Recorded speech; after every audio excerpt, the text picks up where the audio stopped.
Ancient time से ही नदियां भारत के सिविलाइजेशन का एक सिग्निफिकेंट पार्ट रही हैं। फिर चाहे वो बात हड़प्पन सिविलाइजेशन में इंडस रिवर की हो या फिर वैदिक एज में सरस्वती रिवर की, किसी न किसी रूप से भारत की नदियां इस महान सिविलाइजेशन से जुड़ी रही हैं। और इस वजह से हमारे हर रिवर की एक अपनी ही अलग कहानी है। कहीं कोई रिवर को देवी मानकर पूजा जाता है तो किसी रिवर को इतना पवित्र माना जाता है कि वहां डुबकी लगा लेने मात्र से ही सारे पापों का नाश मान लिया जाता है। लेकिन अगर ज्योग्राफिकल पर्सपेक्टिव से बात की जाए तो इंडिया में रिवर्स को दो कैटेगरीज में बांटा जा सकता है। पहला है हिमालयन रिवर सिस्टम और दूसरा है peninsular river system. Himalayan reverse वो रिवर्स हैं जिनका ओरिजिन हिमालयन रेंजेस से होता है। इसके विपरीत पेनिनसुलर रिवर्स हिमालयस रेंजेस के बाहर ओरिजिनेट होती हैं। यहाँ ध्यान देने वाली बात यह है कि पेनिनसुलर रिवर्स हिमालयन रिवर्स से रिमार्केबली अलग हैं। इन दोनों रिवर्स सिस्टम के डिफरेंसेस का सबसे बड़ा फैक्टर है नेचर। जी हाँ, जहाँ लगभग सारे हिमालयन रिवर्स अपनी यूथफुल स्टेज में हैं, वहीं पेनिनसुलर रिवर्स बहुत पहले ही यूथफुल स्टेज को पार कर अपनी मेच्योर्ड स्टेज में पहुँच चुकी हैं। एज पीरियड में इस वास्ट डिफरेंस की वजह से उनके मेजर कैरेक्टरिस्टिक्स जैसे erosional nature, basin structure, drainage pattern etcetera भी एक दूसरे से काफ़ी अलग हैं। जहां हिमालयन रिवर्स गॉर्जेस और डीप वी शेप्ड वैली बनाते हुए डिस्टेंस कवर करती है, वहीं पेनिनसुलर रिवर्स शैलो बेसिन्स बनाते हुए चलती है। कैचमेंट एरिया बड़ा होने के कारण हिमालयन रिवर्स अपने माउथ पर बड़ी बड़ी डेल्टास बनाते हैं। For example, major Himalayan rivers जैसे कि गंगा और ब्रह्मपुत्रा अपने माउथ पर वर्ल्ड के कुछ लार्जेस्ट डेल्टास का निर्माण करती हैं। लेकिन इसके विपरीत पेनिनसुलर रिवर्स अपने माउथ पर डेल्टास और एस्चुरीज दोनों का निर्माण करती हैं।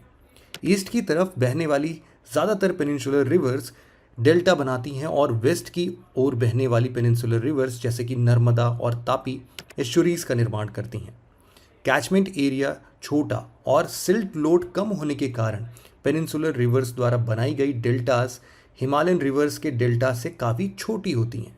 हिमालयन और पेनिनसुलर रिवर्स के बीच एक और मेजर डिफरेंस ये है कि हिमालयन रिवर्स यूजुअली लंबी दूरी ट्रैवल करती हैं और पेनिनसुलर रिवर्स के कोर्स छोटी दूरी वाली होते हैं। पेनिनसुलर रिवर्स में गोदावरी, महानदी, कावेरी, कृष्णा, नर्मदा एट्सेट्रा कुछ प्रोमिनेंट रिवर्स हैं। पेनिनसुलर रिवर्स को ईस्ट फ्लोइंग और वेस्ट फ्लोइंग रिवर्स में फर्दर डिवाइड किया जाता है, यानी जो बे ऑफ बंगाल में जाती हैं उन्हें ईस्ट फ्लोइंग और जो अरेबियन सी में ड्रेन होती हैं उन्हें वेस्ट फ्लोइंग रिवर्स कहा जाता है। सबसे पहले हम शुरुआत करेंगे पेनिनसुलर इंडिया की लार्जेस्ट वेस्ट फ्लोइंग रिवर यानी नर्मदा रिवर से। नॉर्थ में विंध्या और साउथ में सतपुरा रेंज के बीच रिफ्ट वैली के थ्रू फ्लो होने वाली ये रिवर अमरकंटक के पास मैकाल रेंज से ओरिजिनेट होती है, जिसे रीवा रिवर के नाम से भी जाना जाता है। नर्मदा के कोर्स की बात करें तो ये छत्तीसगढ़, मध्य प्रदेश, गुजरात और महाराष्ट्र से गुजरती हुई लगभग 1300 किलोमीटर की दूरी तय कर गल्फ ऑफ खंबाट के थ्रू अरेबियन सी में मिल जाती है। नर्मदा रिवर की कुछ मेजर ट्रिब्यूटरीज हिरन, ओरसांग, बारना और कोलार रिवर्स हैं। हमारी famous Jabalpur city Narmada basin में लोकेटेड मेजर अर्बन सेंटर है, जिसे करीब नर्मदा रिवर फेमस धुआंधार फॉल फॉर्म करती है। इसके अलावा मंदार, दारदी और सहस्त्रधारा फॉल्स भी नर्मदा द्वारा फॉर्म्ड कुछ मेजर वाटरफॉल्स हैं। दोस्तों, आपको बता दें, नर्मदा रिवर पर ही कुछ मेजर हाइड्रो पावर प्रोजेक्ट्स भी लोकेटेड हैं, जैसे महेश्वर, सरदार सरोवर और इंदिरा गांधी सागर डैम। नर्मदा रिवर के बाद आइए बात करते हैं मुल्ताई रिजर्व फॉरेस्ट में ओरिजिनेट होने वाली ताप्ती या तापी रिवर के बारे में। नर्मदा रिवर के नियरली पैरेलल कोर्स होने की वजह से तापी को नर्मदास ट्विन के नाम से भी जाना जाता है। तापी रिवर पेनिनसुलर इंडिया की second largest west flowing river भी है। तापी रिवर मध्य प्रदेश, महाराष्ट्र और गुजरात से ट्रैवल करते हुए फाइनली अरेबियन सी में जा मिलती है। इसके बाद अगर तापी की बेसिन की बात की जाए तो ये डेक्कन प्लेट्यू में लोकेटेड है, जो नॉर्थ में सतपुरा रेंज, ईस्ट में महादेव हिल्स, साउथ में अजंता रेंज और सतमाला हिल्स के साथ साथ वेस्ट में अरेबियन सी द्वारा घिरी हुई है। तापी बेसिन को दो डिस्टिंक्ट फिजिकल रीजन यानी हिली एरिया और प्लेन्स एरिया में डिवाइड किया जा सकता है। माउंटेनियस पार्ट्स में सतपुरा, सतमालास, महादेव, अजंता और गाविलगढ़ हिल्स इंक्लूडेड हैं, जो कि डेंसली फॉरेस्टेड माउंटेन्स हैं। और प्लेन्स में मेनली महाराष्ट्र का खानदेश रीजन इंक्लूडेड है, जो काफ़ी फर्टाइल प्लेन एरिया है। इसके अलावा सूरत के टेक्सटाइल प्लांट्स और नेपा नगर के पेपर और न्यूज़पेपर इंडस्ट्री भी तापी रिवर पर डिपेंडेंट हैं। महाराष्ट्र के ऊपर तापी प्रोजेक्ट, हथनूर डैम और गिरना डैम के साथ साथ गुजरात के कपरा पार्क एटॉमिक पावर प्लांट और उकाई डैम तापी रिवर के बेसिन में लोकेटेड मेजर प्रोजेक्ट्स हैं।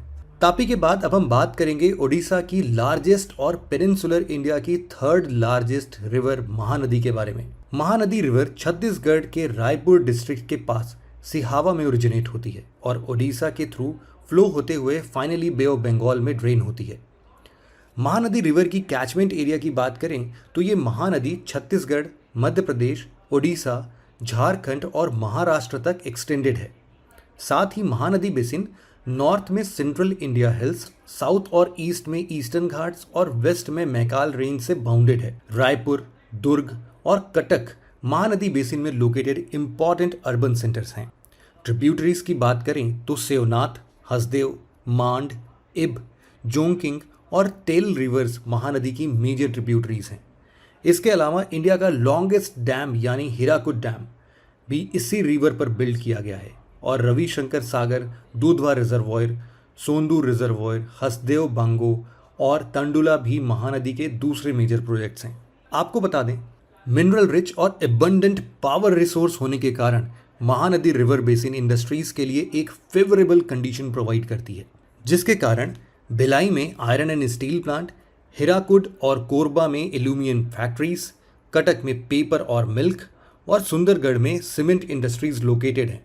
साथ ही कोल, आयरन और मैंगनीज माइनिंग यहाँ की दूसरी मेजर इंडस्ट्रियल एक्टिविटीज़ हैं। महानदी के बाद अब हम बात करेंगे लार्जेस्ट पेनिनसुलर रिवर यानी गोदावरी के बारे में, जिसे पॉपुलरली दक्षिण गंगा भी कहा जाता है। महाराष्ट्र में नासिक के पास त्र्यंबकेश्वर में ओरिजिनेट होने वाली गोदावरी रिवर कुल 1465 किलोमीटर लंबी जर्नी तय करके बे ऑफ बंगाल में ड्रेन होती है। इस वास्ट डिस्टेंस की वजह से गंगा के बाद इंडिया की सेकेंड लार्जेस्ट रिवर है। ट्रिब्यूटरीज में पेनगंगा, इंद्रावती, प्राणहिता और मंजरा गोदावरी की मेजर ट्रिब्यूटरीज हैं। नॉर्थ में सतमाला हिल्स, साउथ में अजंता रेंज, ईस्ट में ईस्टर्न घाट्स और वेस्ट में वेस्टर्न घाट से बाउंडेड गोदावरी बेसिन महाराष्ट्र, तेलंगाना, आंध्र प्रदेश, छत्तीसगढ़ और ओडिशा के साथ साथ मध्य प्रदेश, कर्नाटका और पुडुचेरी के पार्ट्स तक एक्सटेंडेड है। दोस्तों, आपको बता दें, इंडिया में गंगा और यमुना के बाद गोदावरी को one of the most sacred reverse के नाम से जाना जाता है। नासिक के पास गोदावरी के बैंक्स पर मेजर रिलीजियस फेस्टिवल पुष्करम या कुंभ मेला सेलिब्रेट किया जाता है। नागपुर, औरंगाबाद, नासिक और राजमुंद्री गोदावरी बेसिन पर लोकेटेड कुछ मेजर अर्बन सेंटर्स हैं। इंडस्ट्रीज की बात करें तो वैसे नासिक और औरंगाबाद में ऑटोमोबाइल इंडस्ट्रीज की एक बड़ी संख्या यहाँ लोकेटेड है, लेकिन गोदावरी के बेसिन में located most industries agricultural based industries हैं, जैसे कि rice milling, cotton spinning and weaving और शुगर इंडस्ट्रीज एटसेट्रा। बात अगर इरिगेशन प्रोजेक्ट्स या मल्टीपर्पज प्रोजेक्ट की जाए तो Polavaram irrigation projects, Kaleshwaram, Sadarmatt anicut, Inchampalli project और श्रीराम सागर प्रोजेक्ट गोदावरी पर लोकेटेड कुछ इंपॉर्टेंट प्रोजेक्ट्स। गोदावरी के बाद अब हम इंडिया की second largest east flowing peninsular river यानी कृष्णा के बारे में चर्चा करते हैं। आपको बता दें, कृष्णा रिवर का ओरिजिन सह्याद्री में महाबलेश्वर के करीब होता है, जिसके बाद महाराष्ट्र, कर्नाटका, तेलंगाना और आंध्र प्रदेश से गुजरती हुई बे ऑफ बंगाल में ये रिवर मिल जाती है और तुंगभद्रा, मालप्रभा, कोयना, भीमा, घाटप्रभा, येरला, वरना, डिंडी, मूसी और दूधगंगा कृष्णा की मेजर ट्रिब्यूटरीज हैं। पुणे और हैदराबाद इस बेसिन पर बेस्ड दो लार्जेस्ट सिटीज हैं। तेलंगाना स्टेट कैपिटल हैदराबाद एक सिग्निफिकेंट आईटी सेंटर भी है यहाँ पे। इसी रिवर पर बेस्ड पुणे भी है, जहाँ पर हम लोग बड़े बड़े car manufacturing centres, information technology sectors के साथ साथ सिग्निफिकेंट एजुकेशनल सेंटर्स को भी देख सकते हैं। कृष्णा बेसिन पर सिचुएटेड पुणे और हैदराबाद दो मेजर सिटीज हैं, जहां एक तरफ तेलंगाना के स्टेट कैपिटल यानी हैदराबाद आज एक सिग्निफिकेंट आईटी सेंटर बन चुकी है, वहीं दूसरी तरफ महाराष्ट्र में पुणे में ह्यूज कार और इंफॉर्मेशन टेक्नोलॉजी और एजुकेशन सेक्टर भी एग्जिस्ट करता है।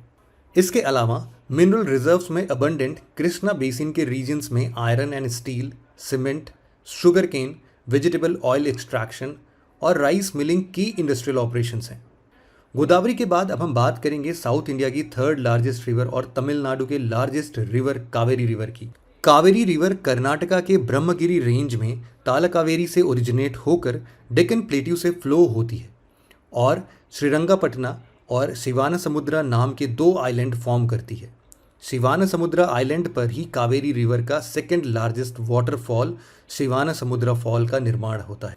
इसके बाद कावेरी धर्मपुरी डिस्ट्रिक्ट से तमिलनाडु में इंटर करती है और सालेम मेत्तूर से फ्लो होती हुई तिरुचिपल्ली में दो ब्रांचेस में डिवाइड हो जाती है, जिसके नॉर्दर्न पार्ट को कोल्ली डैम और सदर्न पार्ट को कावेरी के नाम से जाना जाता है।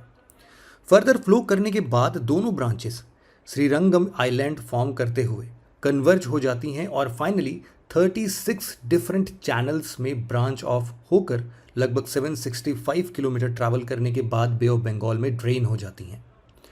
कावेरी की मेन ट्रिब्यूटरीज में अर्कावती, भवानी, हेमावती, काबिनी, अमरावती और नोय्यल शामिल हैं। दोस्तों, कावेरी बेसिन में लोकेटेड इंडस्ट्रीज की बात करें तो कर्नाटका का कैपिटल और इंडिया का अपना सिलिकॉन सिटी यानी बेंगलुरु कावेरी बेसिन के जस्ट बाहर ही लोकेटेड है और बेंगलुरु को वाटर सप्लाई कावेरी रिवर से ही की जाती है। कोयम्बटूर और मैसूर के कॉटन टेक्सटाइल्स, तिरुचिपल्ली और कोयम्बटूर के सीमेंट इंडस्ट्रीज और मिनरल और मेटल इंडस्ट्रीज इसी बेसिन में लोकेटेड मेजर इंडस्ट्रीज हैं। साथ ही कावेरी के माउथ के पास लोकेटेड हिस्टोरिकल पोम्पुहार टाउन वर्ल्ड का one of the most ancient ports हुआ करता था। तो दोस्तों, ये थी एक ब्रीफ डिस्कशन कुछ मेजर पेनिनसुलर रिवर्स के बारे में। जल्द ही मिलते हैं आपसे अगले वीडियो में एक और नए टॉपिक के साथ। तब तक के लिए जय हिंद।